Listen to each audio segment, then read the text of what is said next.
makanya dia menyembah Yesus juga, Pak. Ya, itu namanya lu akal-akalan ya. Terus Kalau akal-akalan lu memberikan semacam penghakiman ke Bunda Maria bahwa hatinya Bunda Maria itu menyembah anaknya sebagai Tuhan, padahal nggak ada yang bisa baca hatinya Bunda Maria, bro. Janganlah begitu, nggak bagus itu. Oke. Ya berhentilah, bro. Ini kita diskusi ini itu supaya ada titik temu, analogi yang mudah dimengerti, bahasa sederhana gitu. Supaya apa? Bunda Maria itu seorang hamba Sang Pencipta yang taat, manusia yang terpilih di muka bumi ini, dipilih oleh Sang Pencipta. Dia hamil tanpa sentuhan laki-laki, melahirkan seorang laki-laki yang begitu sempurna, mendekati kesempurnaan.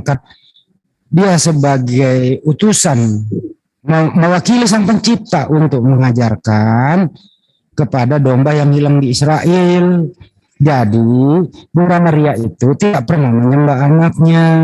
Nah, siapa, Pak? Di Yohanes 11 dia tersungkur sampai ke siapa? Kaki Bunda Maria. Nih, Yohanes 11 ayat 32. Setibanya Maria di tempat Yesus berada dan melihat dia, tersungkurlah ia di depan kakinya dan berkata kepadanya, Tuhan, sekiranya engkau ada di sini, saudaraku pasti tidak mati. Karena dia melihatnya dengan iman, Pak. Kalau dia melihat secara lahiriah, dia emang itu anaknya Yesus. Tetapi ketika dia melihat iman bahwa ada Allah di dirinya Yesus, dia menyembah. Iya, kalau Bunda Maria tersungkur gitu ya, menyembah sujud, menyembah kepada kakinya anaknya begitu. Menurut kamu ini logikanya masuk atau tidak? Ya, kalau orang nggak berpikiran cerdas nggak masuk, Pak. Tapi kalau orang berpikiran cerdas melihatnya dengan iman, masuk, Pak. Ini nggak kebalik, bro. Kenapa? Ini nggak kebalik menurut lo? Karena dia kan melihatnya iman, Pak. Iman itu kan dasar dari sesuatu yang tidak kita lihat. Oke. Tetapi segala, Bapak pernah lihat Yesus menciptakan? Gini bro, dengerin dulu gua. Ya. Allah menciptakan. Dengerin dulu, jangan pindah topik dulu, dengerin dulu.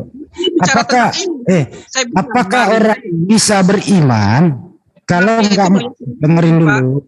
Pendek-pendek aja. Apakah orang bisa beriman kalau nggak masuk logika akal sehat? Bisa diimani nggak? Akal kan sehat. Bisa diimani nggak kalau nggak masuk akal? Kalau nggak masuk akal? Iya.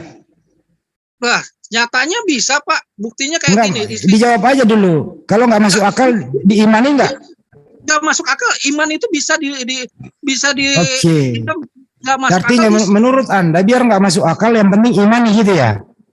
Lah, kayak begini, Pak. Masuk akal nggak istri saya di Brebes, tiba-tiba saya kirim ayat itu? Nggak usah lah, nggak usah. Ini urusannya Bunda Maria sama anaknya aja dulu. Kan lu bawa data nih. Akal. Bunda, dengerin dulu. Kita bahas data lu. Akal, Pak. Yohanes 11:3 menurut lu nih. Ya, Bunda Maria tersungkur di kaki anaknya. Kemudian dia menyembah anaknya kan gitu. Menurut Anda, ya, kita berbicara dua kategori, iman dan logika dan akal sehat. Ya. Lu fungsinya di sini iman atau akal sehat? Bagaimana orang punya akal kalau dia nggak punya iman? Nggak, gue tanya lu dulu. Saya ulang kembali ya, gue kasih lu pilihan nih. Bunda Maria tersungkur di depan kaki anaknya. Kemudian dia menyembah anaknya sebagai Tuhan. Kan begitu ya? Ya. Pertanyaannya, ya, kamu tinjau dari segi iman atau dari segi akal sehat? Segi iman, Pak. Segi iman. Masuk akal nggak ini? Ibu kandung menyembah tersungkur di depan anak kandung. Masuk akal atau tidak? Sah-sah aja, Pak, kalau dia melihatnya dengan iman.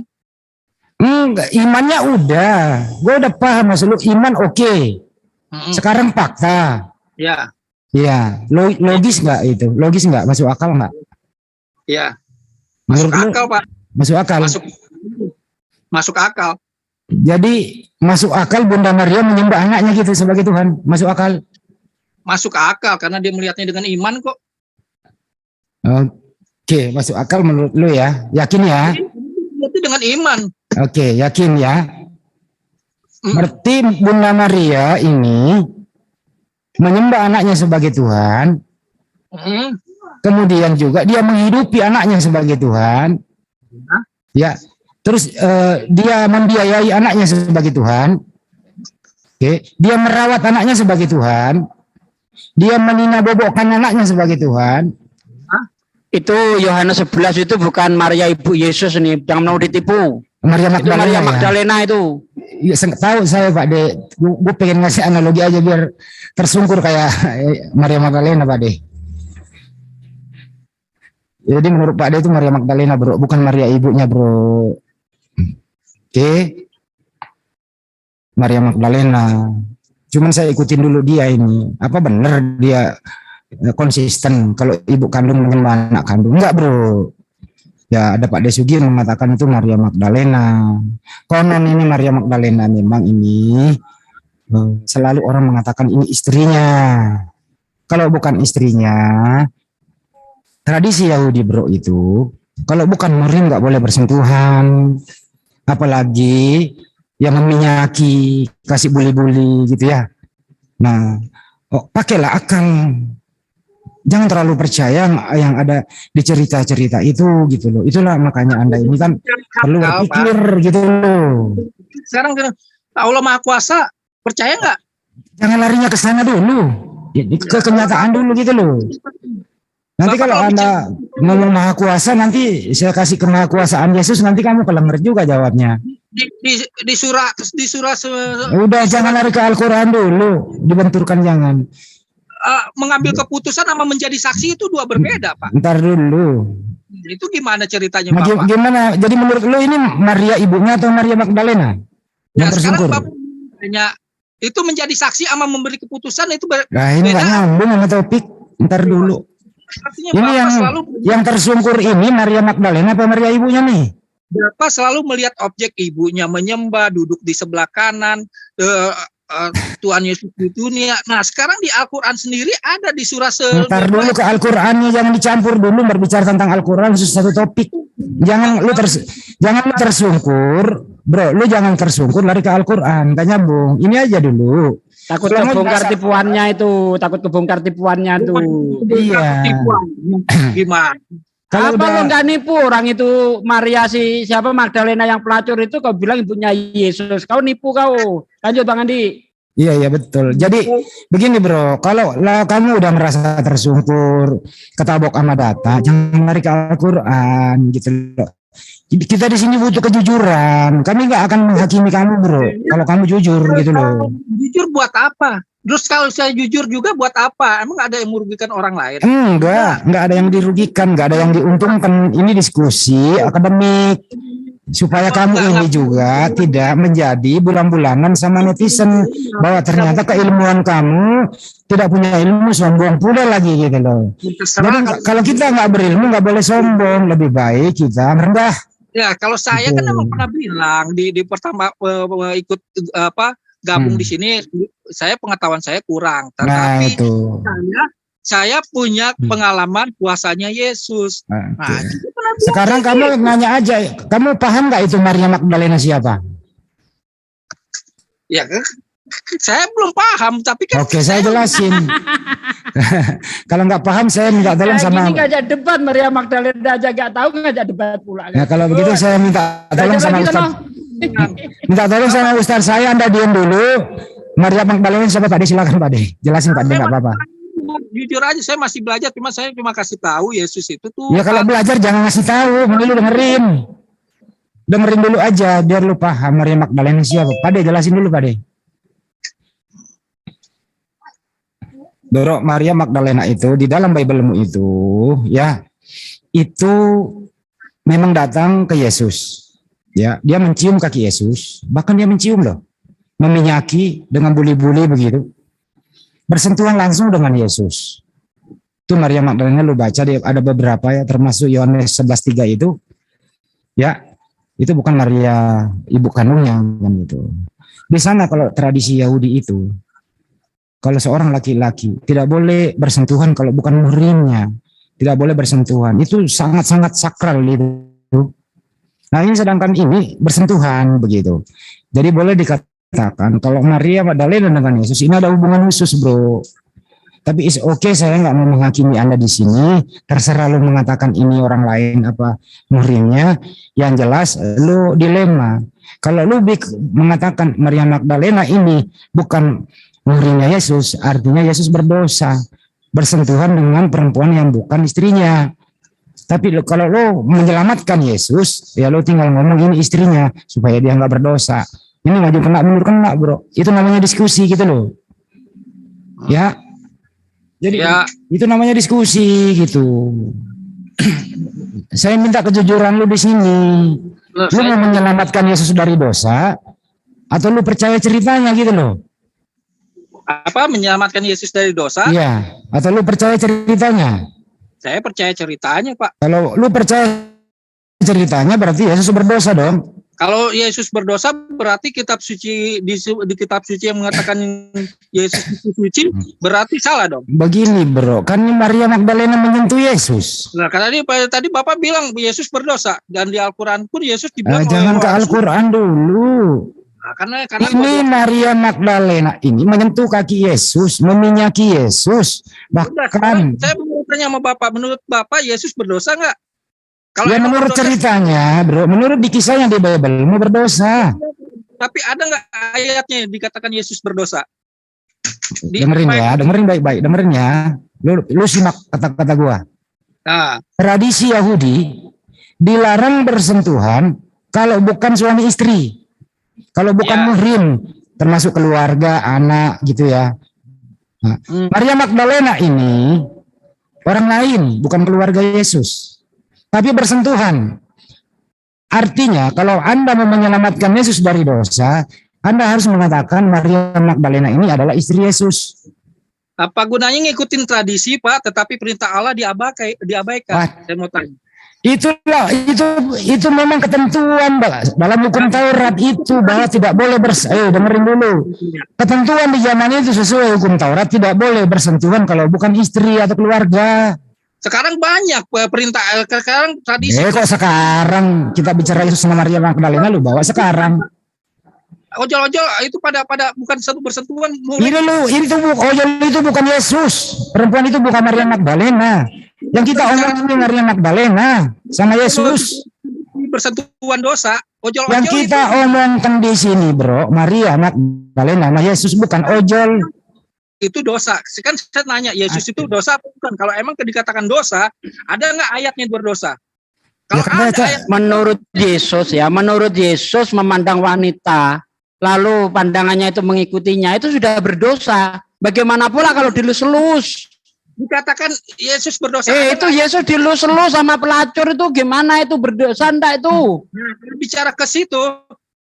Kenapa enggak? Itu kan pelanggaran, namanya setiap pelanggaran itu dosa. Tadi kan kalau dibilang menurut tradisi bersentuhan itu berdosa. Sekarang bukan tradisi itu hukum. Nah, bahkan hukum Yesus sendiri menjelaskan, jangankan bersentuhan, memandang wanita kemudian matanya mengikuti, ya itu sudah berdosa, cungkil matanya. Ya kalau melihat wanita terus menginginkan saja matanya harus dicungkil. Gimana pula itu kalau dilus-lus? Ojol-ojol yang dosa itu. Masa ada laki-laki dilus-lus pelacur nggak dosa, ini gimana ceritanya itu? Loh, kalau berdosa ayatnya ada nggak, Pak? Ya sama aja. Yesus Tuhan nggak ada, kalau Tuhan kan ngapain harus minta ayat? Saya bacain dosanya, Pak, ya. Dulu ya, bro, lu diam dulu ya. Lukas 7:36 sampai 50 ya. Lu dengerin baik-baik. Bapak aja, taruhlah emang Alkitab saya salah. Alkitab lu dengerin dulu, brotherku, lu santai-santai, ya, relax, minum, ada kopi, itu ada air minum sebelah lu minum dulu, lu dengerin gua baca Bible-mu ya, sabar, santai. Alkitab saya salah. Kagak dengerin dulu, makanya dengerin. Iya. Seorang Farisi, dengerin. jawab dulu. Kalau Iya, dengerin dulu. Seorang Farisi mengundang Yesus untuk datang makan di rumahnya. Yesus, dengerin dulu. Tentang Alkitab, taruhlah pandangannya salah. Sekarang saya nggak bisa begitu. Ini bukan lu aja yang dengar. Ini banyak orang yang dengerin dulu makanya. Pak, Yesus itu berdosa di Alkitab. Ya, lu dengerin dulu. Lu dengerin dulu. Saya jawab, saya minta jawaban Bapak dulu. Di Alkitab Bapak ada nggak Yesus dikatakan berdosa?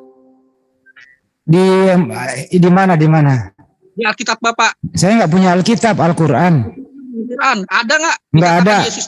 Nggak ada cerita Yesus. Nggak ada cerita Yesus di Al-Quran. Bagaimana mau Bapak bahas tentang Yesus kalau cerita Yesus nggak ada? Di Al-Quran itu nggak ada Yesus. Isa Al-Masih. Iya, ada. Kalau Isa Al-Masih ada. Isa alaihissalam. Kenapa? Ada nggak di Al-Quran Isa Al-Masih itu berdosa? Nggak ada dijelas berdosa di sana, nggak ada. Ya, ada nggak dijelaskan? Nggak ada. Ada nggak? Nggak ada. Nggak ada. Ya. Jangan dibilang Isa itu berdosa. Siapa yang ngomongin Nabi Isa berdosa sih? Saya yang ngomongin Yesus. Ceritanya yang ada di Bibelmu. Ya makanya dengerin dulu. Bisa nggak kamu dengerin dulu? Saya bicara dulu ya. Kamu dengerin saya baca Bibelmu. Nanti kalau kamu ketemukan di Al-Quran juga baca. Dengerin dulu ya, sabar kamu. Nah, Bibelnya salah. Karena saya juga dikuatkan iman saya tentang Yesus. Iya, lu dengerin dulu. Ini mau dibahas. Ya, taruh Bibel salah. Bibel saya salah. Saya justru keimanan saya kuat sama Isa Al-Masih atau Yesus karena di Al-Quran. Makanya saya ngebahas di Al-Quran. Ada nggak Isa Al-Masih berdosa? Emang kamu percaya Al-Quran? Kamu percaya Al-Quran? Ya. Kalau percaya lu syahadat aja sekarang. Kalau bicara syahadat, dari 4 nabi besar kenapa pakai nabi? Kemana-mana lu. Ntar dulu, dengerin dulu. Biar fokus ya, dengerin dulu.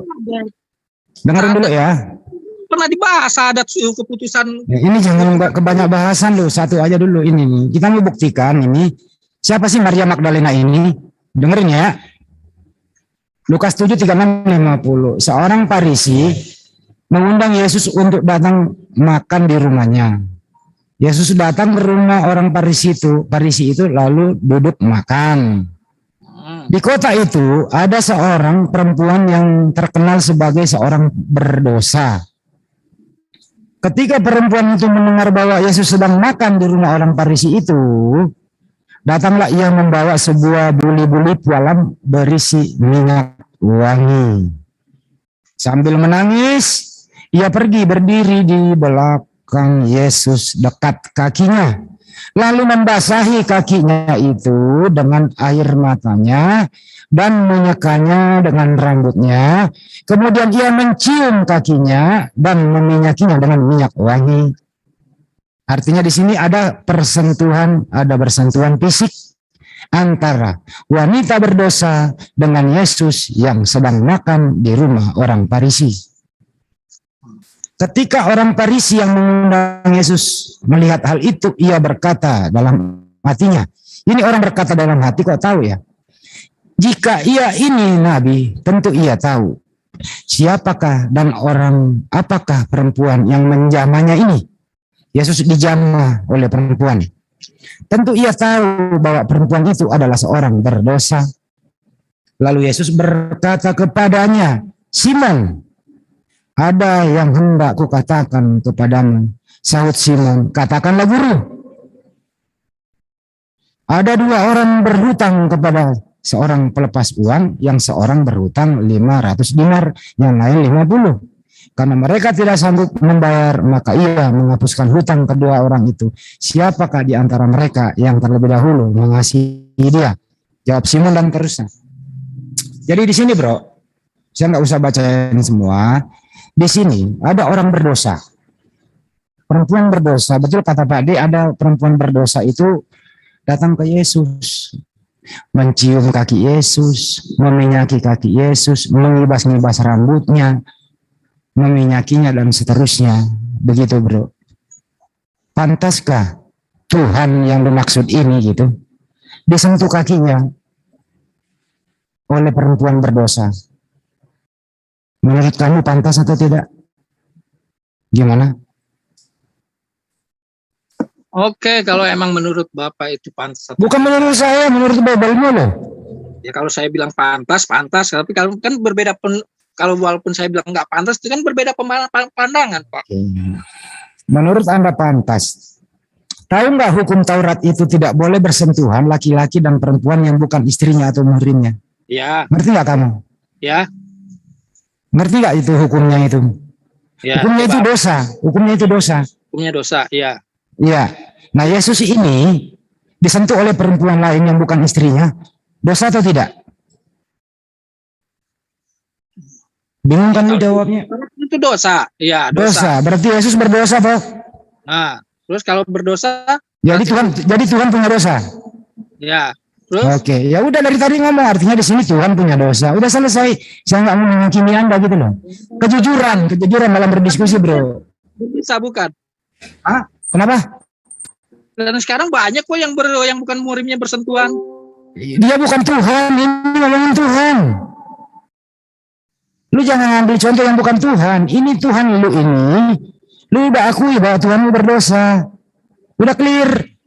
Saya nggak mau ketawa karena saya nggak bisa ketawa. Saya nggak mau menghakimi karena saya bukan hakim. Nah, saya hanya bijak mendengarkan jawaban lu gitu loh. Itu tradisi apa hukum Taurat, Pak?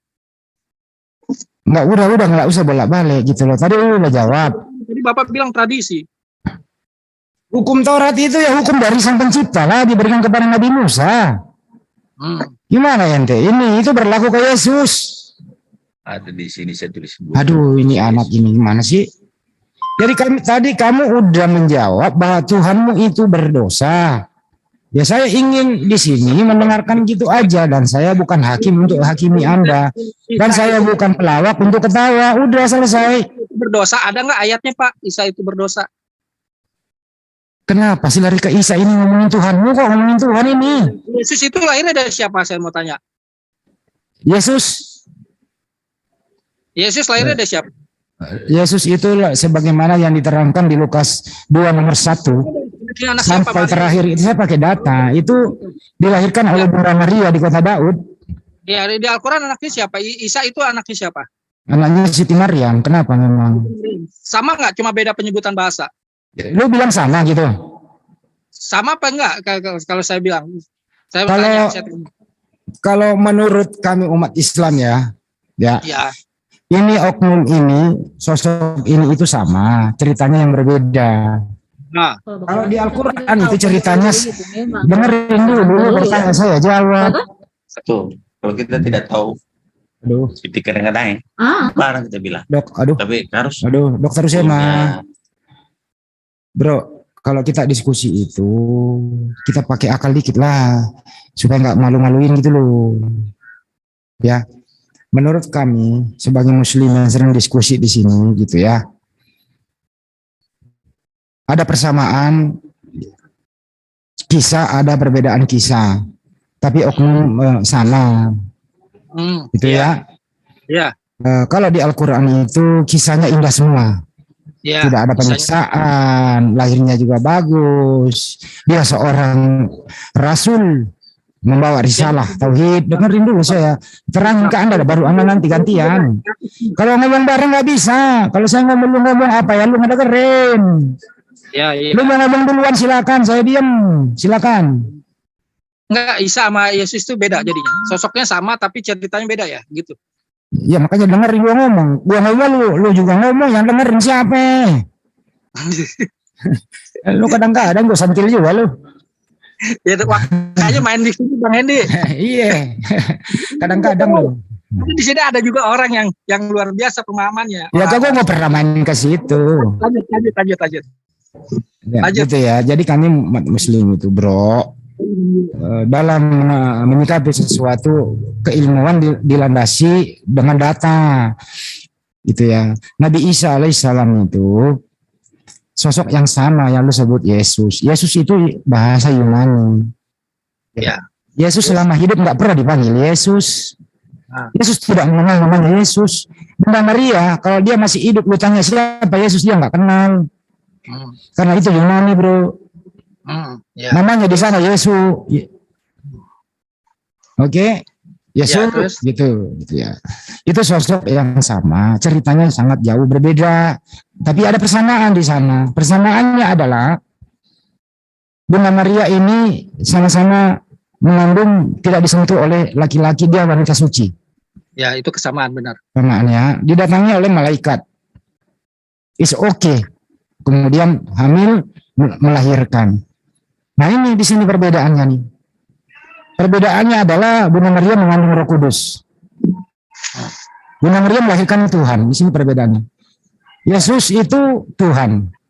Terus disalib, dianiaya, terkutuk pula lagi. Kalau di Al-Quran indah semua ceritanya, bro.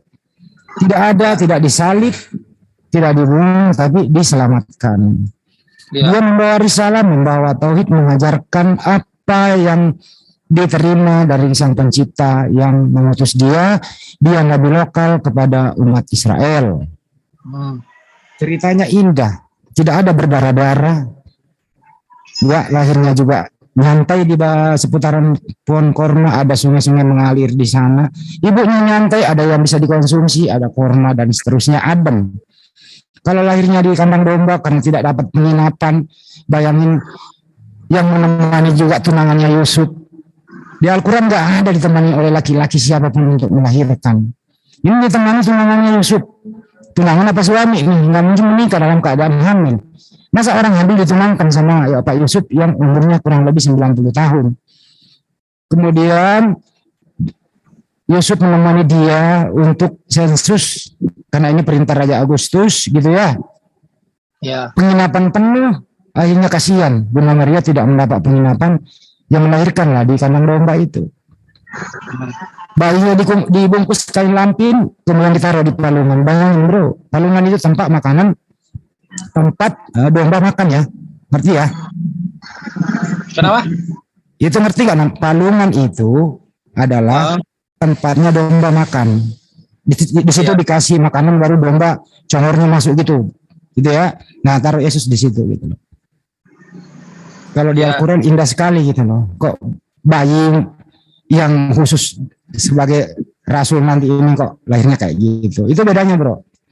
Persoalannya adalah teman-teman Kristen kalau lagi enjoy, dia nggak mengakui bahwa Yesus Isa sama. Ibu Uti Watimena banyak berbeda. Jadi lu juga jangan sampai nanti lu dipampat sama Kristen lain kalau lu nyamain sosoknya. Nanti lu jadi musuh mereka. Ibu Uti nanti ketemu lu habis lu. Karena Ibu Uti berpendapat bahwa itu berbeda. Persoalannya adalah di saat dia enjoy dalam gereja berbeda. Tapi di saat dia misionaris dia mengatakan sama. Kenapa? Karena kita dengar itu kenaikan Isa Al-Masih, gereja Isa Al-Masih. Paham kan lu ada kan gereja Isa Al-Masih? Ya. Nah di sisi lain berbeda, di sisi lain sama. Kalau kami Muslim konsisten begitu. Jadi sekarang saya kasih Anda dua pilihan. Jadilah orang bijak, pakailah akal sehat. Kalau berdiskusi tidak muter-muter dan tidak memalukan dan tidak ditertawakan orang, jadilah orang Muslim seperti kami di sini. Itu saja pilihannya. Kalau Anda tetap di sana, ya siap-siap nanti Anda diserang sesama. Benar, nanti akan diserang sesama. Kenapa? Karena di kekristenan itu dengannya berbeda-beda, coy. Lu udah paham kan? Alirannya banyak banget gitu. Iya. Lu tahu kan sejarahnya Kristen dari Katolik? Ya, itu menjadi Protestan pecah lagi kemana-mana begitu. Sampai di Indonesia, macam-macam dengannya begitu. Ada Trinitas, ada Unitarian, ada Yesus only, ada Mesianik, macam-macam begitu. Gereja juga macam-macam, jamaahnya nggak boleh saling tukar-menukar, Katolik nggak boleh kemana-mana begitu. Ya, jadi Anda sekarang tinggal milih. Anda mau persatuan, Anda mau bercerai-berai. Itu aja saya kasih pilihan kepada Anda bro. Lu temen gua, mulai sekarang detik ini lu harus pakai akal sehat. Gitu ya. Emang ya. Kedua adalah terakhir dari saya, jangan sama sekali Anda membaca Al-Quran dan menerjemahkan dan menafsirkan sendiri. Itu tidak elok. Nanti kamu bersentuhan dengan hukum. Lebih baik kalau nggak tahu, tanya yang lebih tahu.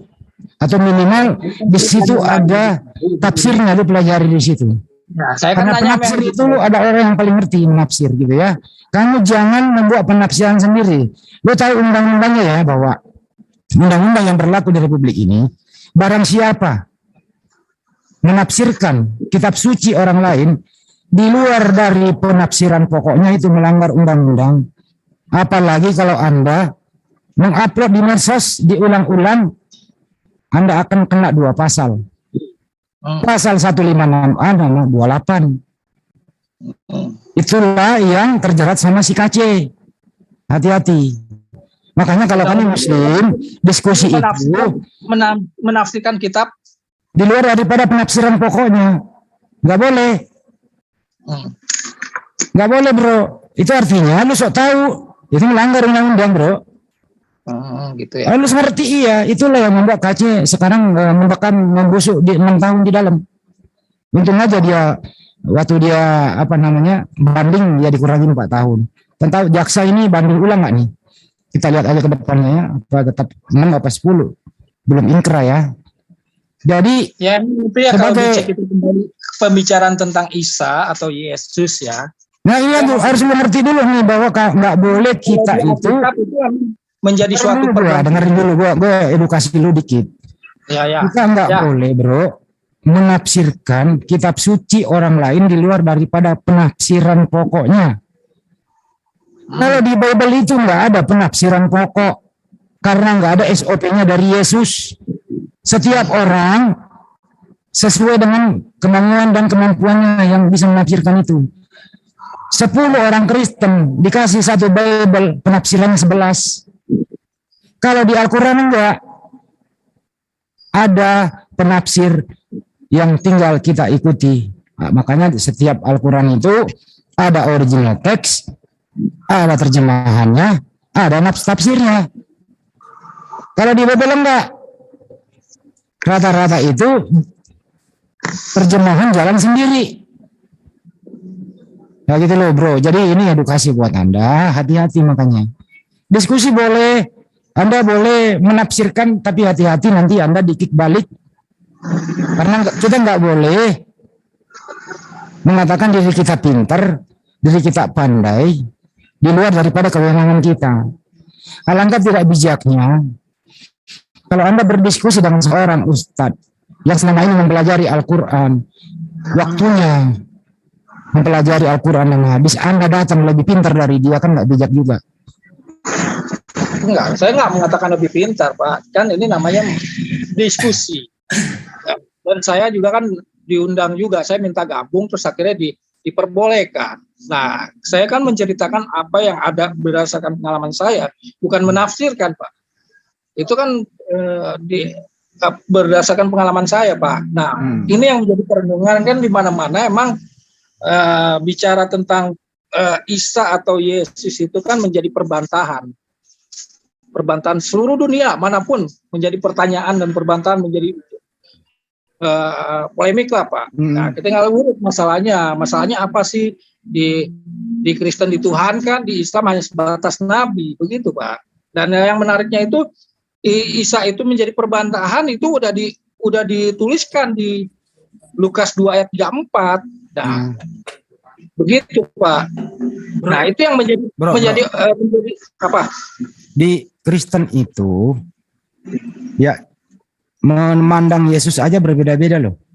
Nah, iya, makanya saya sempat cari sebenarnya di mana sih? Pertama kan yang asalnya saya ketemu kan tadi bilang sosoknya sama tapi ceritanya beda yang tadi Bapak bilang.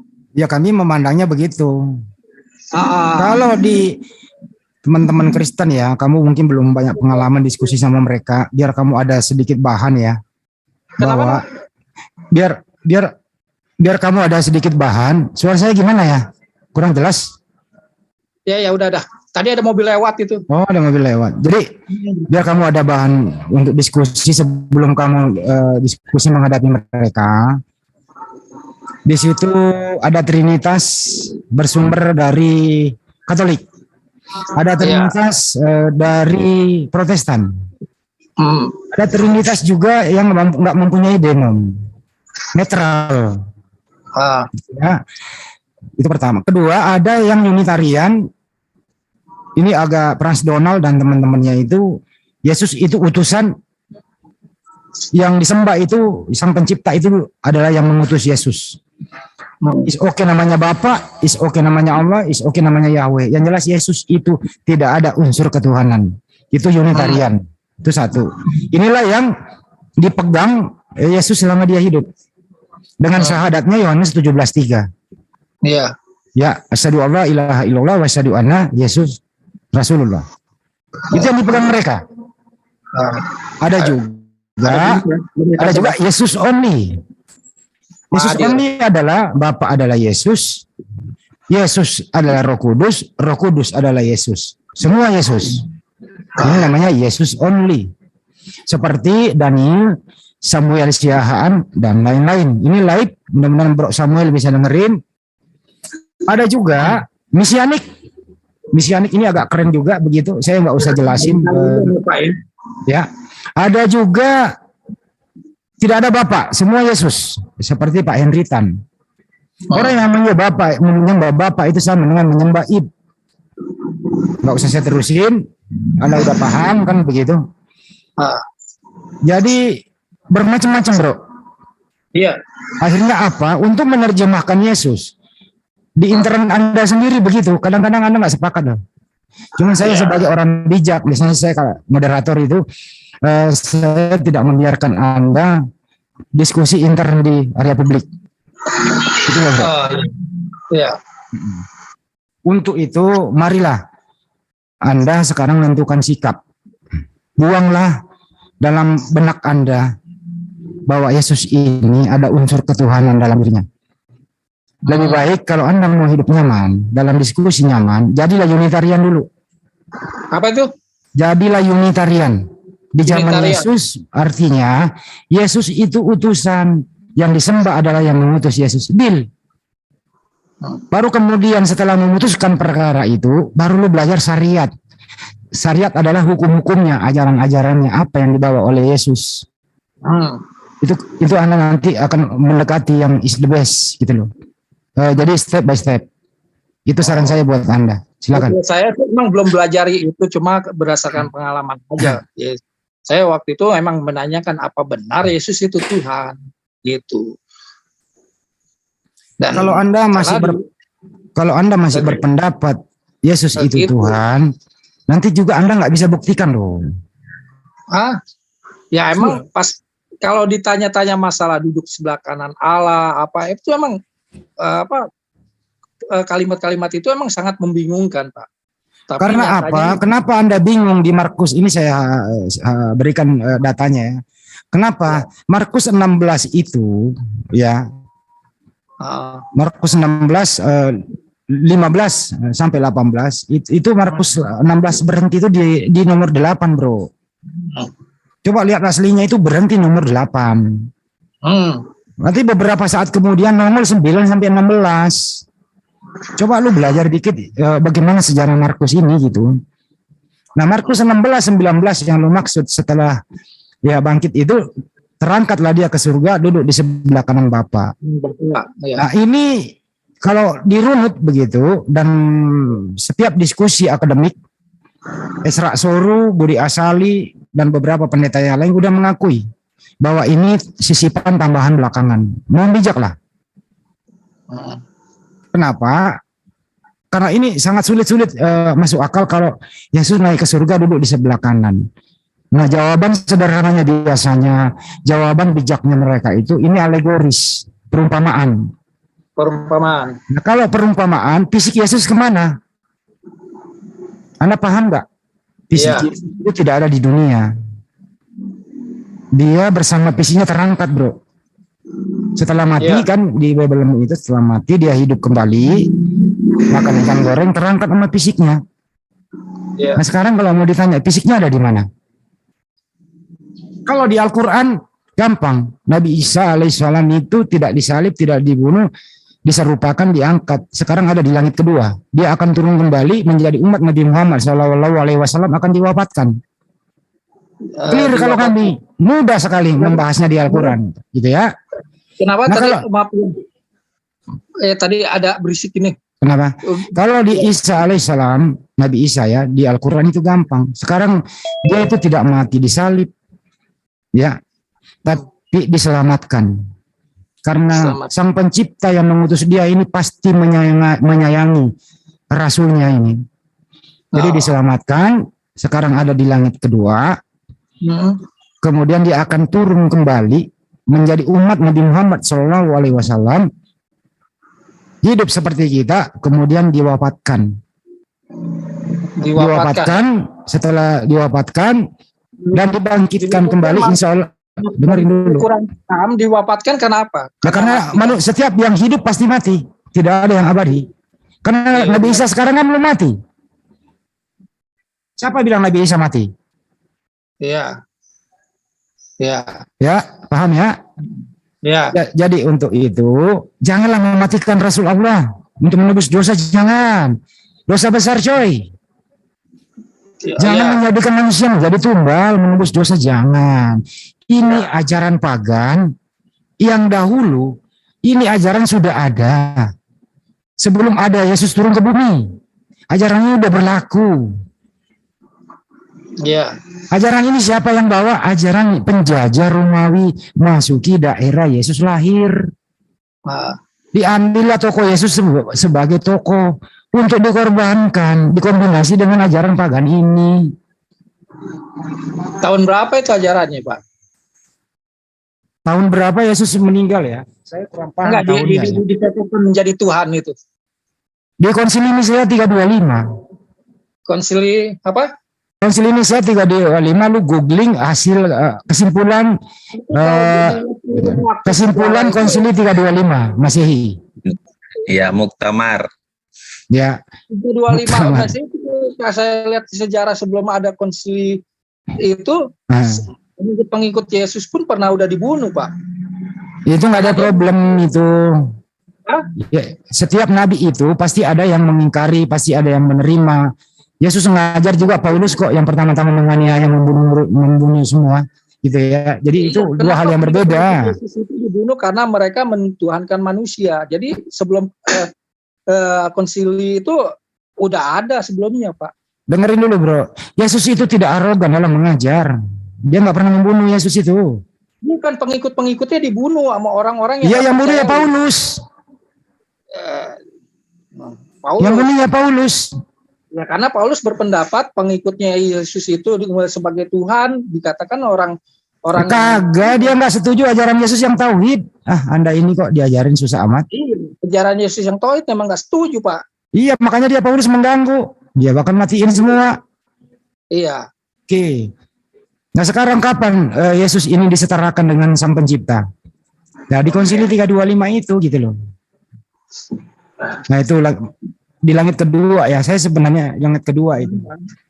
Ya.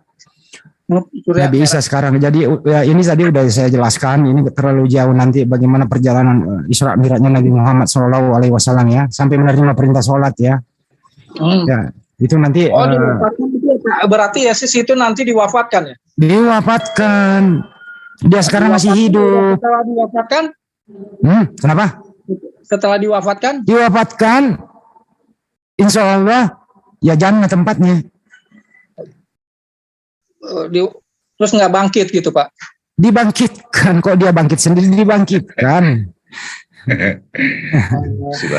Jadi tolonglah pakai bahasa-bahasa yang mudah dimengerti begitu. Jangan Anda dibodoh-bodohi, dipelintir-pelintir oleh orang deh. Orang berpengalaman, saya makanya mau nanya. Iya. Saya ini mau minum dulu. Jelasin Pak Dr. Husema. Saya minum dulu. Ini teman kita udah mulai kena nih kira-kira nih. Silakan. Jadi begini saudaraku. Terima kasih banyak Pak Joshua kamu mendengarkan kami. Alhamdulillah. Jadi nabi-nabi Allah itu saudaraku semua suci. Dalam Islam tidak ada satu nabi yang kita rendahkan, tidak boleh berdosa. Itu nabi itu adalah orang-orang pilihan Allah yang diutus ke bumi untuk membawa risalah. Diakui, Pak, betul. Saudaraku, Nabi Isa alaihissalam nanti insya Allah di hari turunnya yang kedua itu dia akan berjuang untuk melawan Dajjal, untuk menghapus semua kemusyrikan di muka bumi bersama Khidir alaihissalam. Jadi ada apa namanya dua tokoh yang nanti akan jadi lebih duluan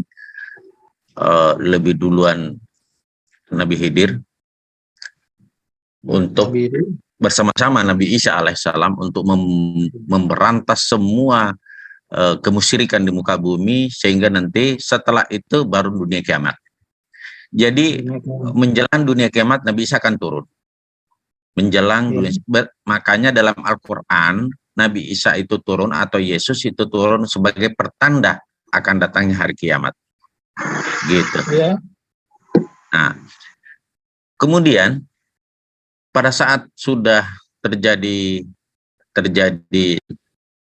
semua sudah dibasmi, akan terjadi nanti suatu saat semua sudah diwafatkan kembali, mati semua ini, maka terjadi semua orang di bumi ini sudah tidak ada lagi yang menyembah kepada Allah. Pada saat itulah dunia kiamat. Jadi masih lama. Jadi insya Allah orang-orang yang tidak menemukan hari kiamat termasuk orang yang selamat. Karena orang yang datang ke hari kiamat itu termasuk orang celaka semua. Jadi selama masih ada orang-orang beriman menyembah kepada Allah, insya Allah dunia ini belum kiamat. Sehingga pada saat Nabi Isa sudah wafat dan semua pejuang-pejuang Islam itu sudah wafat, maka terjadilah tiupan sangkakala yang pertama. Tiupan sangkakala yang pertama itu bumi ini tergoncang. Maka tabrakan antara planet satu dengan planet lain, maka ditiuplah sangkakala kedua, maka seluruh makhluk yang bernyawa mati semua. Tiupan sangkakala yang ketiga, maka semua yang bernyawa bangkit kembali. Tidak ada satu jiwa pun yang tidak bangkit. Dan yang cacat akan bangkit dengan sempurna. Disitulah nanti catatan amal kita, saudaraku, berdasarkan konsep Islam, kita diperhitungkan. Jadi ada yang di kanan mencatat kebaikan, yang di kiri mencatat keburukan. Catatan amal kita lah yang kita bawa untuk menghadap kepada penghakiman yang adil. Penghakiman itu nanti akan melewati suatu syirat. Syirat itu adalah jembatan, syirat itu adalah jalan. Jalan menuju surga atau jatuh ke neraka. Tergantung daripada ridha Allah. Siapa yang diridhoi akan mulus masuk ke dalam surga, tetapi siapa yang celaka akan turun. Tetapi ada satu hal yang perlu saudaraku sampaikan, bahwa semua umat Rasulullah Muhammad SAW masuk surga. Cuma mungkin yang banyak-banyak dosanya akan tinggal di neraka sedikit. Gitu. Jadi semua yang mengucapkan la ilaha illallah Muhammad Rasulullah dahlul jannah. Seperti itu. Akan dibangkitkan dan semua masuk surga. Cuman di dalam Islam ada yang dosanya lebih berat sedikit daripada amal perbuatan baiknya, maka di situ akan masuk neraka, mungkin sebulan, 2 bulan, 3 bulan, tergantung dari beratnya, sama dengan penjara, tergantung dari beratnya. Tetapi ada satu hal yang perlu saudaraku tahu, bahwa ada namanya syafaat. Jadi orang-orang yang senantiasa bersalawat kepada Rasulullah, Allahumma shalli ala Muhammad wa ala ali Muhammad, kita saudaraku sering dengar, itu Rasulullah diberikan suatu keistimewaan untuk mengangkat orang dari neraka naik ke surga. Itulah keistimewaan yang diberikan kepada baginda Nabi Muhammad SAW sebagai syafaat kepada orang-orang yang beriman dan orang-orang yang beriman kepada Allah dan pengikut Rasulullah Muhammad SAW, sehingga bisa diangkat ke surga. Seperti itulah saudaraku. Jadi setiap yang bernyawa, kullu nafsin sa'iqatul maut, setiap yang bernyawa pasti mati, termasuk malaikat. Pada tiupan trompet kedua, semua malaikat mati, semua jin mati, semua iblis mati, semua cacing mati, virus pun mati. Tidak ada satu makhluk yang bernyawa yang tidak mati pada tiupan sangkakala yang kedua. Tapi tiupan sangkakala yang ketiga, semua makhluk yang bernyawa akan bangkit kembali. Itu enaknya Islam, karena tuntunannya jelas. Tuntunannya jelas. Disitulah umatnya Nabi Isa alaihissalam akan berbaris di belakangnya Nabi Isa. Umatnya Nabi Muhammad, ini Nabi Isa masuknya pada saat waktu dia masih hidup. Umatnya Nabi Isa itu adalah umat yang waktu masih hidup. Umatnya Nabi Adam, umatnya Nabi Nuh, Idris, Hud, Saleh, Ibrahim, Yakub, Ilyas, Ilyasa, Zakaria, Musa, Isa, Rasulullah Muhammad SAW. Dan seluruh umat akan berbaris di belakangnya masing-masing. Sesuai dengan siapa yang dia. Nabi Adam masuk surga. Nabi Ibrahim dengan pengikutnya yang percaya kepada Nabi Ibrahim masuk surga. Nabi Musa, yang pengikutnya yang percaya kepada Nabi Musa masuk surga. Yesus, ada muridnya 12. Dan orang-orang yang percaya pada waktu itu masuk surga. Yang percaya pada zaman itu. Tapi sekarang sebagai khataman nabiin, yang percaya kepada Rasulullah, itulah yang masuk surga. Begitu saudaraku. Silakan kalau mau bertanya.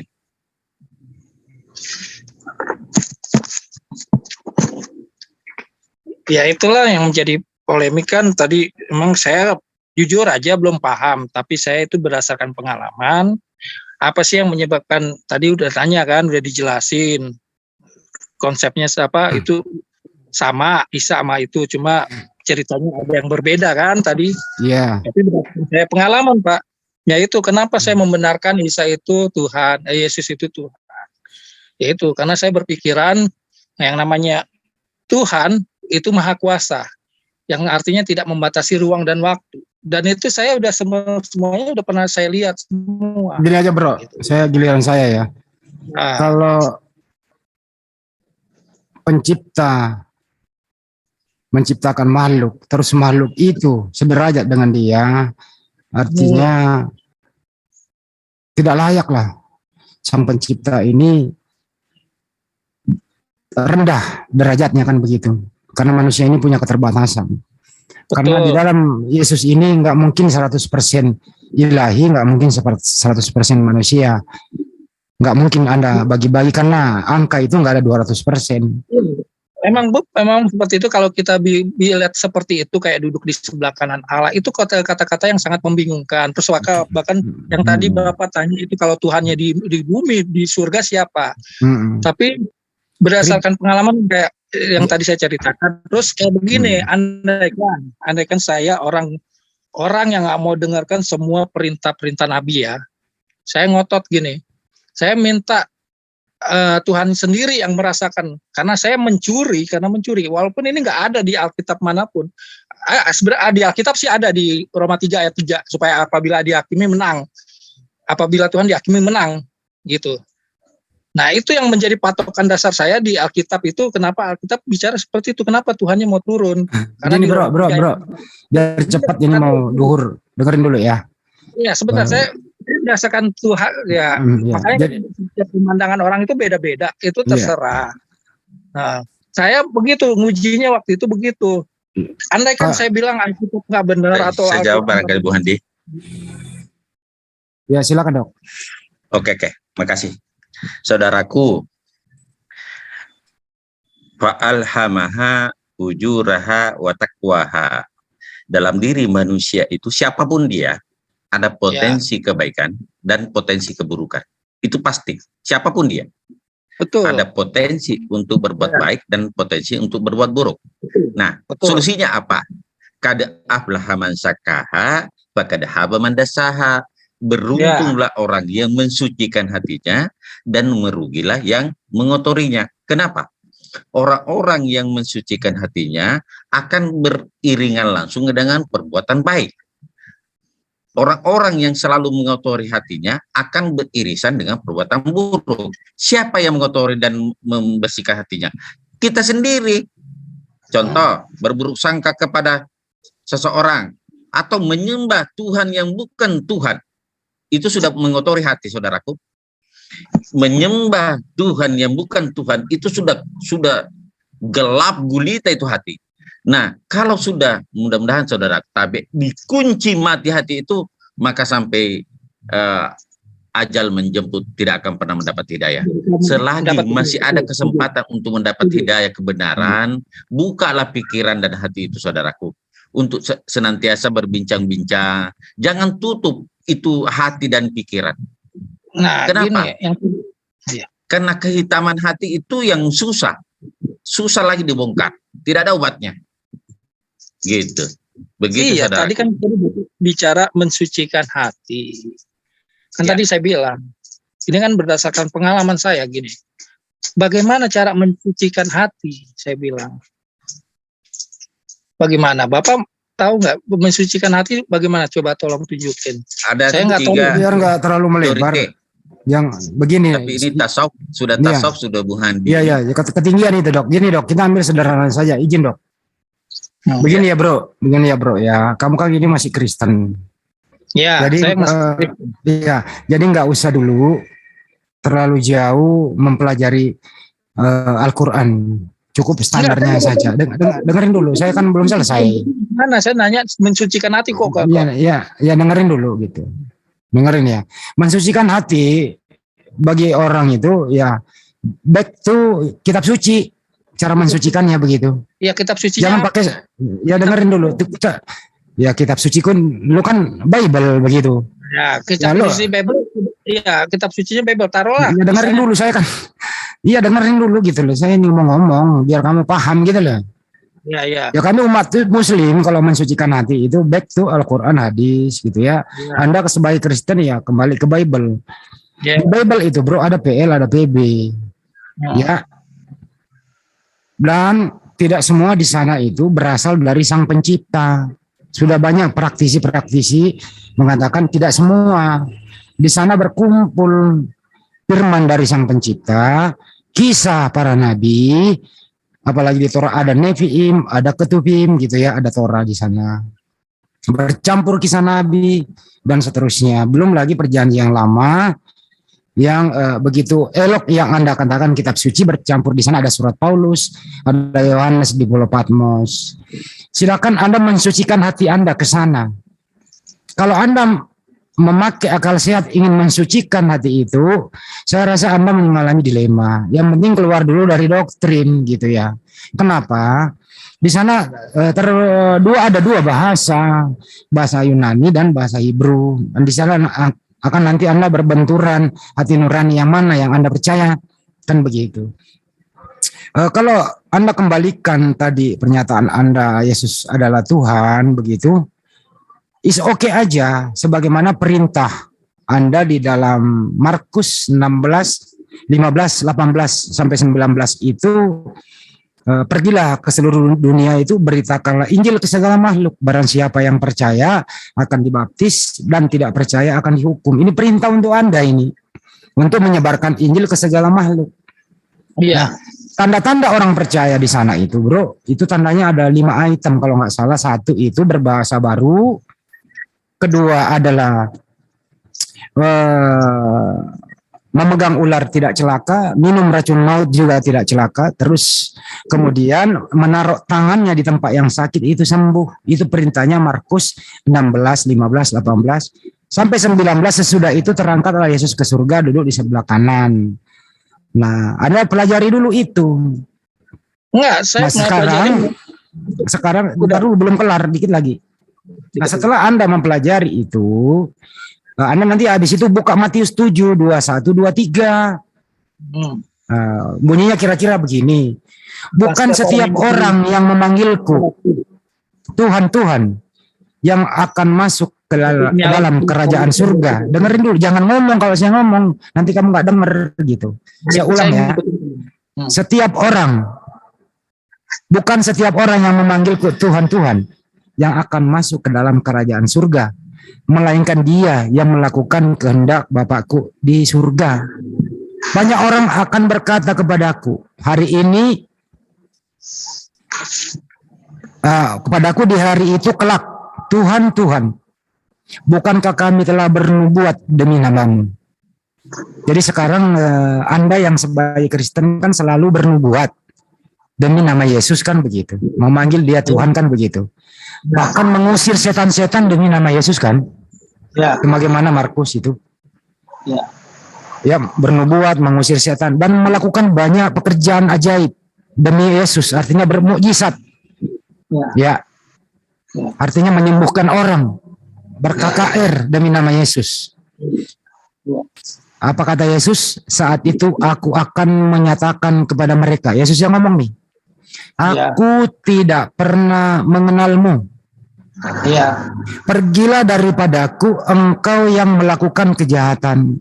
Ya. Jadi menurut Yesus, yang menuhankan Yesus, yang bernubuat nama Yesus, mengusir setan dengan nama Yesus, menyembuhkan penyakit orang sakit atas nama Yesus, Yesus mengusir Anda nanti kelak dan Anda dikatakan pelaku kejahatan oleh Yesus. Jadi mulai sekarang kalau Anda mau dikenal oleh Yesus nanti di hari kelak, berhentilah menuhankan dia. Berhentilah bermukjizat demi dia, berhentilah menyembuhkan penyakit atas nama dia. Menurut Yesus, apa menurut Yesus? Menurut Yesus, inilah hidup yang kekal itu, bahwa mereka mengenal engkau satu-satunya Allah yang benar dan mengenal Yesus yang engkau utus. Jadi Yesus itu gelarnya hanya utusan. Tidak ada keilahian dalam diri Yesus. Untuk itu saudaraku, berhentilah menuhankan Yesus. Saya hanya mengajak saja di sini. Kenapa? Tidak bijaklah seorang rasul dipanggil Tuhan, sedangkan dia mempunyai Tuhan.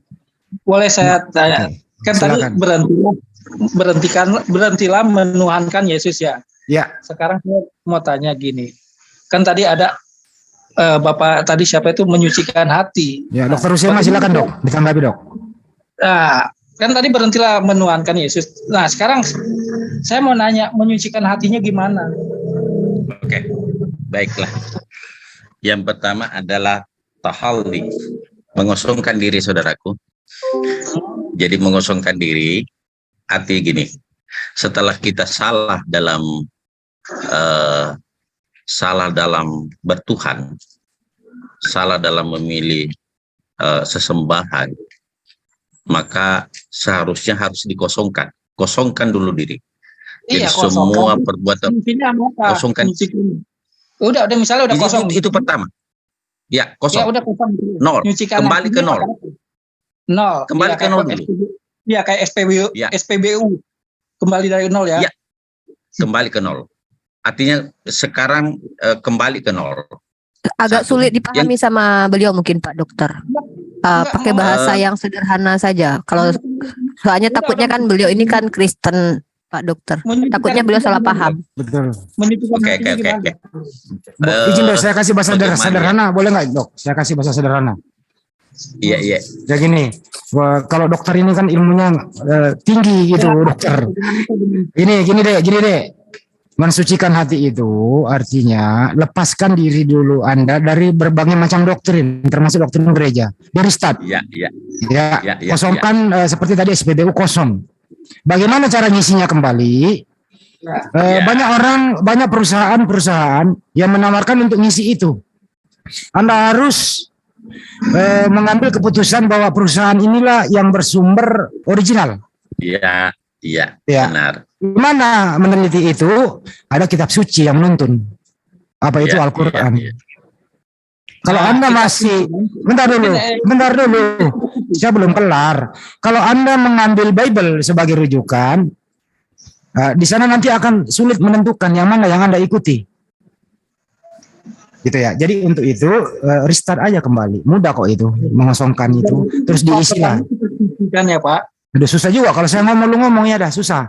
Percuma gitu loh. Nggak pakai ajaran Kristen aja Bang Handi, ini bisa sebenarnya. Dalam Kristen kan Yesus mengajarkan apa, ikuti saja kata Yesus gitu loh. Jadi kalau seandainya ada ajaran yang tidak diajarkan Yesus Anda ikuti, berarti Anda sebenarnya sudah menyimpang gitu. Yesus kan banyak mengajarkan cara ketika ada seorang murid berkata kepada Yesus, "Guru yang baik, bagaimana caranya agar aku bisa mendapatkan kerajaan surga?" Kan Yesus jawab begitu.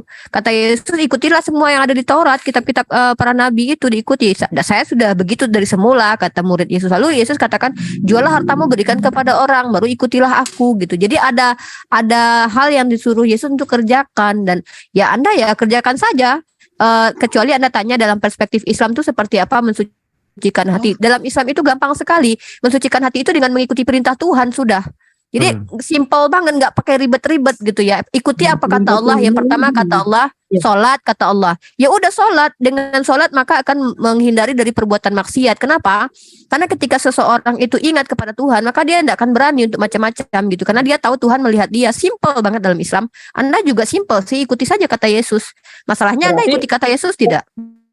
Menyucikan hatinya perintah Tuhan ya, poinnya. Oh iya dong, masa ikuti perintah orang lain? Jangan perintah Paulus dong. Alhamaha fujur atau takwa hakada aflah man sakkaha faqad haba man dassaha. Gitu. Saya dalilnya jelas. mengikuti perintah Tuhan.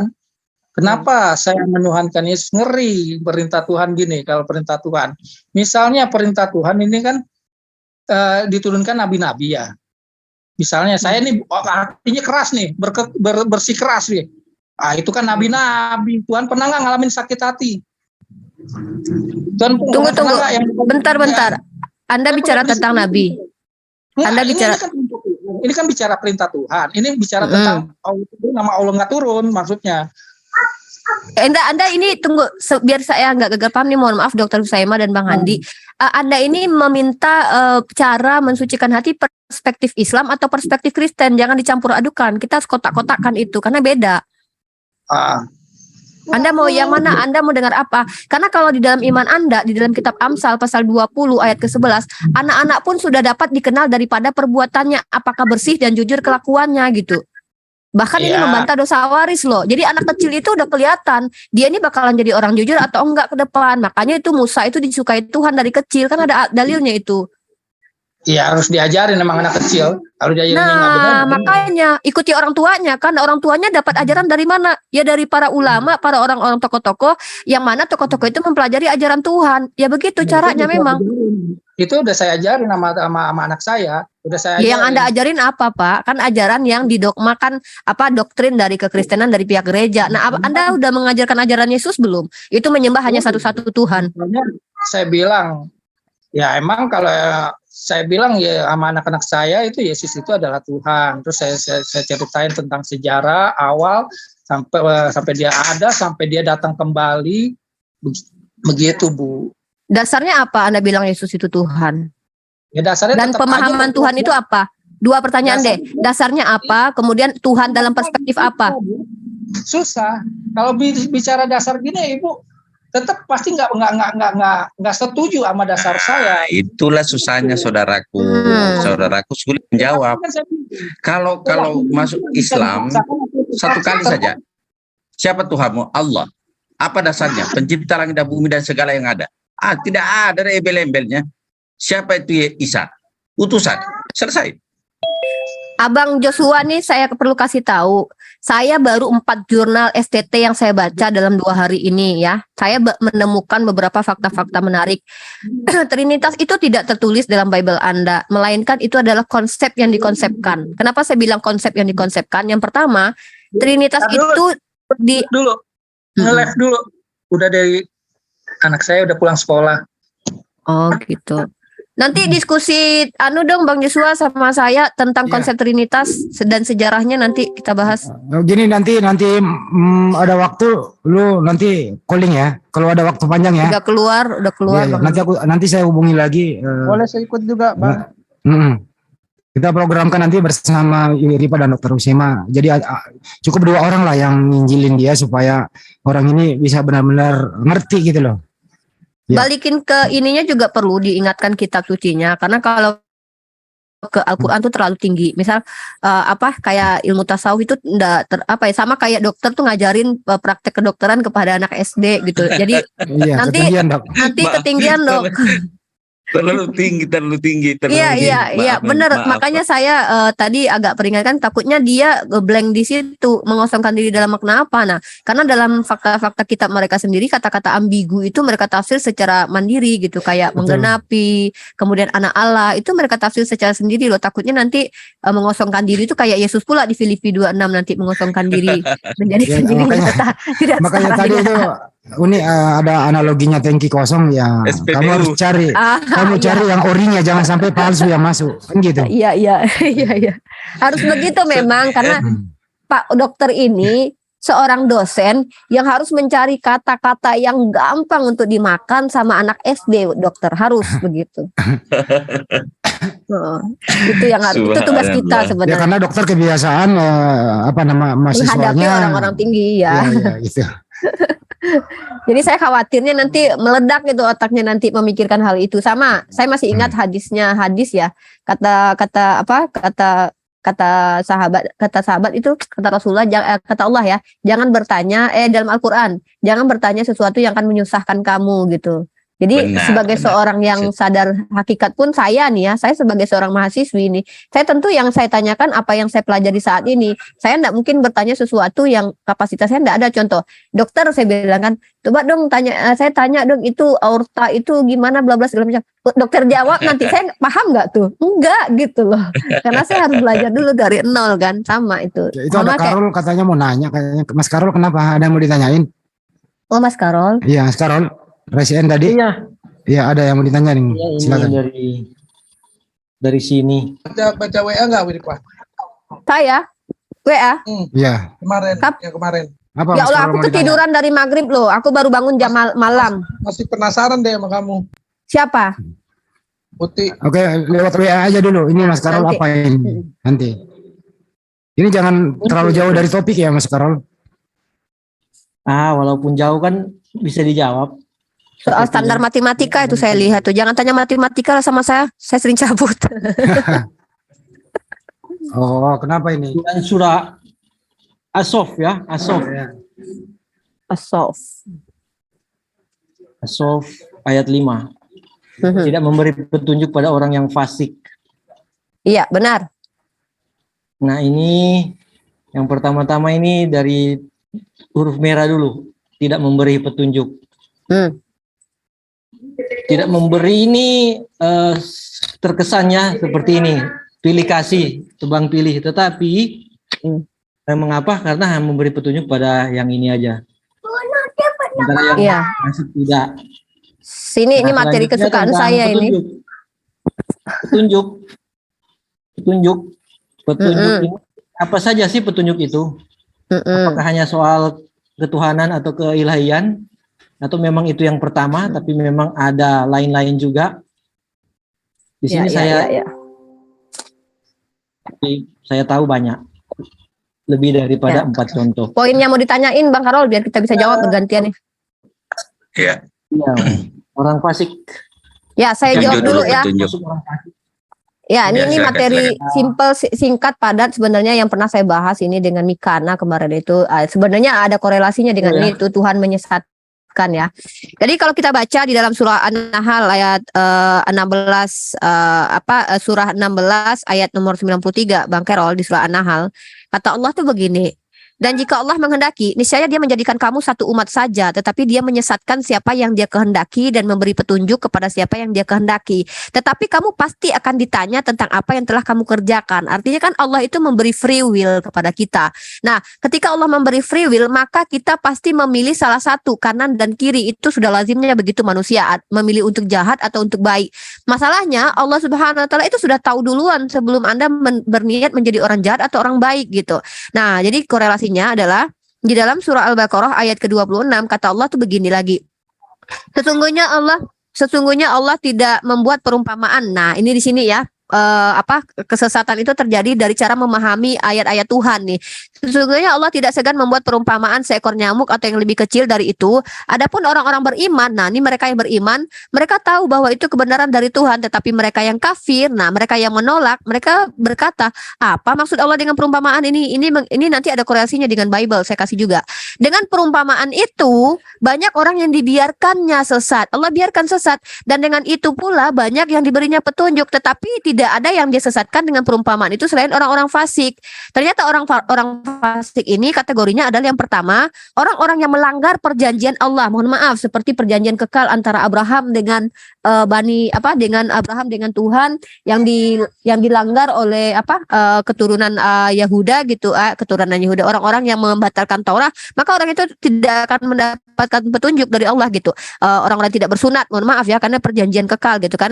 Kemudian setelah itu dan memutuskan apa yang diperintahkan Allah untuk disambungkan, salah satunya memutus silaturahmi nih. Ini makanya ada sekte-sekte sesat dalam Islam itu yang menganggap mereka lebih baik dari yang lain gitu, merasa lebih hebat dan memutus silaturahmi, bahkan menghalalkan darah saudara seimannya sendiri begitu.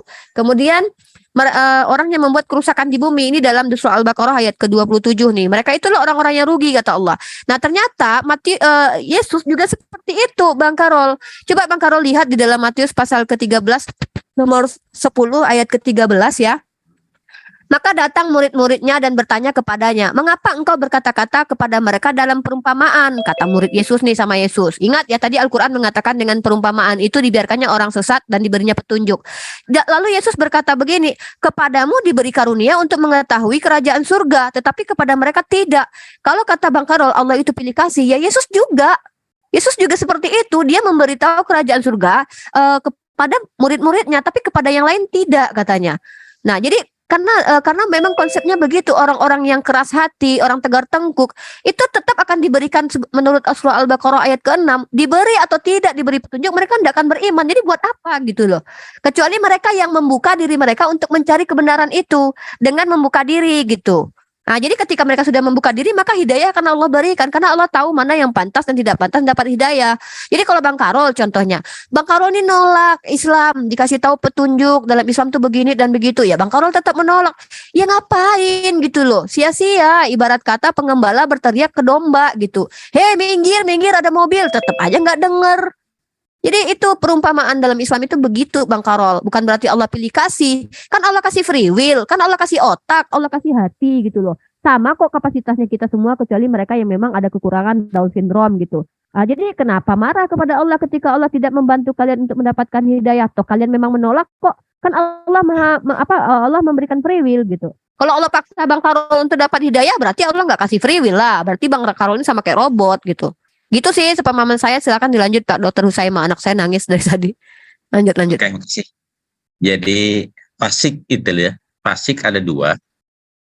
Fasik itu ada yang memang belum beriman kepada Allah dan tidak menjalankan perintah, tuntunan, termasuk fasik yang pertama.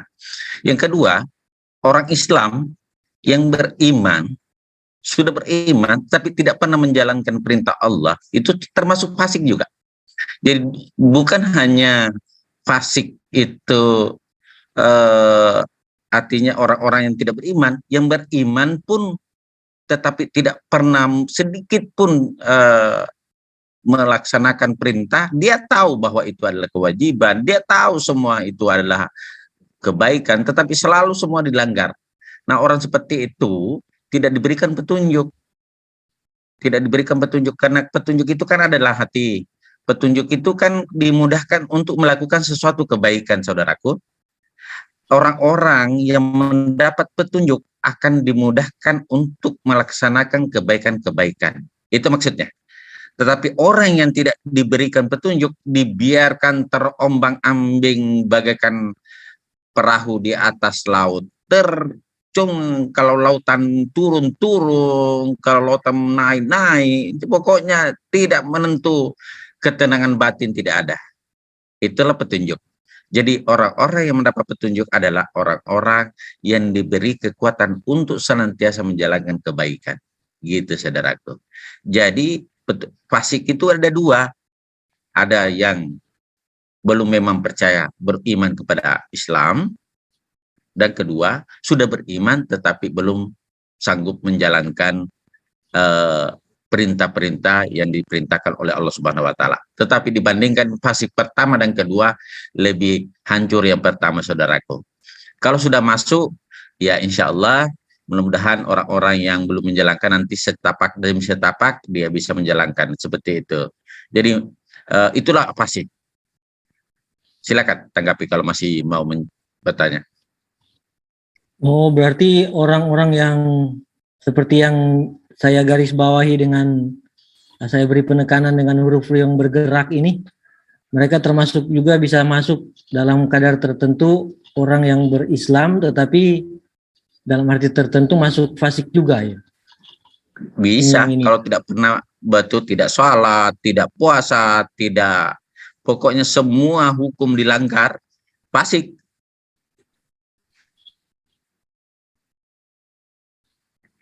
Nah, tetapi, ini juga mengenai, tapi ya silakan.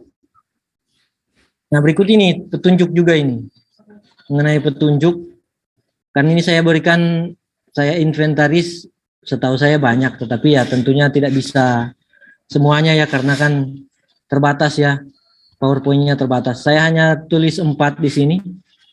Nah, lain-lain ini pastilah banyak ya, termasuk makan, minum. Untuk yang panas-panas itu kan, menu panas itu saya tidak sudah boleh katakan ditiup. dalam Islam, saudaraku, saya terangkan mulai dari tidur sampai bangun sampai tidur lagi itu ada semua kaidahnya. Contoh, saya mau ke kantor, saya keluar dari rumah, Bismillahirrahmanirrahim. Apa niat saya? Untuk mencari rezeki untuk keluarga. Itu ibadah, saudaraku. Satu, ya kan?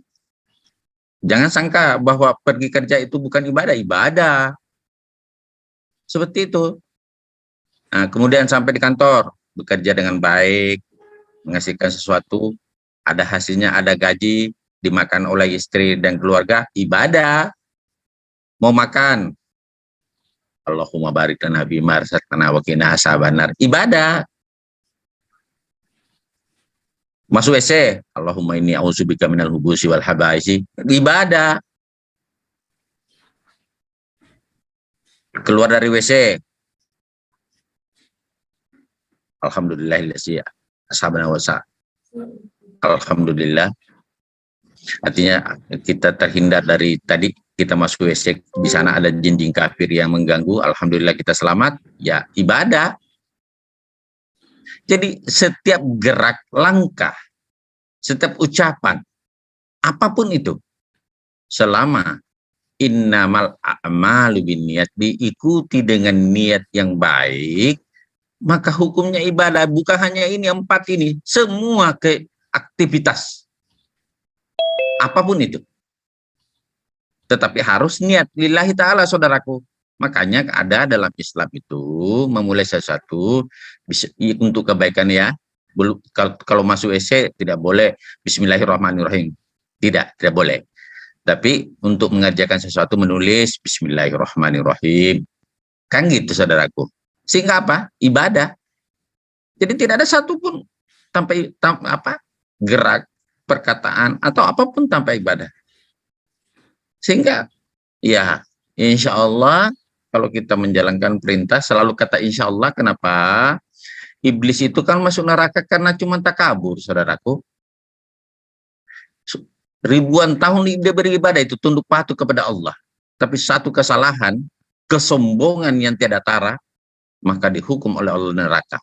Makanya kata-kata insya Allah itu ada dalam Islam, saudaraku, untuk menghindari kesombongan. Begitu, Pak Ninda Karal. Masih ada pertanyaan? Silakan, tanya semua saja. Masih ada? Baik, terima kasih. Sudah cukup, Kar? Ya, masih cukup sampai di sini. Nanti yang lain tentang tentang apa nanti saya siapkan dulu. Terima kasih. Oke. Ya, jadi yang jelas itu tadi ya. Ya, yang 2 tadi juga termasuk ya, tentang orang fasik. Dan tentang petunjuk tentunya masih banyak. Oke, banyak. Ya. Oke, siap. Oke. Karena izin Dok, topiknya udah berbeda Mas Karol. Udah kita tutup dulu ya Dok, udah 2 jam lebih nih. Ya, silakan. Oke. Nanti habis ini kita jadwalkan kembali. Waktunya juga untuk istirahat siang, makan siang hasilnya. Terima kasih ya teman-teman yang ada di live chat, yang ada di Julfikar Official, Anies Labes Channel, Dion Junior dan Ronald, Bengkel Religi, semuanya yang live di siang hari ini. Terima kasih atas atensinya semua. Semoga bermanfaat ya. Next kita akan sambung lagi diskusi yang lebih menarik. Mohon maaf atas segala kekurangan. Wabillahi taufiq wal hidayah. Assalamualaikum warahmatullahi wabarakatuh. Sampai jumpa.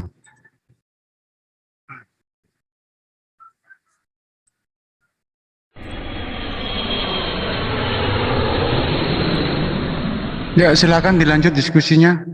Ada Karol,